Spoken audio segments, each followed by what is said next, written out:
আজ শুক্রবার নতুন একটা লাঞ্চের থালা নিয়ে চলে আসলাম। এই গরমে অনেক কিছুই খেতে ভালো লাগে না।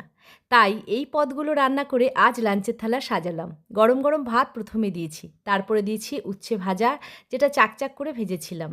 মুসুরির ডালে কচি আম দিয়ে টক মিষ্টি ডাল করেছি, আর সেই ডাল দিয়ে খাবার জন্য পেঁয়াজ কাঁচা লঙ্কা দিয়ে বরবটি ভেজেছি, সেটাও থালায় সাজিয়ে দিলাম।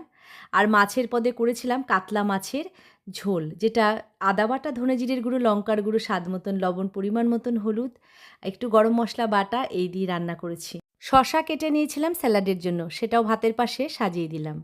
আর সবশেষে বাটিতে নিলাম ঘরে পাতা টক দই। এই গরমে এই টক দই কিন্তু একদম শরীরটাকে ঠান্ডা রাখবে। আর ভাতের ওপরে দিলাম একটা কাঁচা লঙ্কা। এই রকম গরমের দুপুরে খাবার জন্য এই রকম একটা লাঞ্চের থালা তোমাদের কেমন লাগলো অবশ্যই জানিও।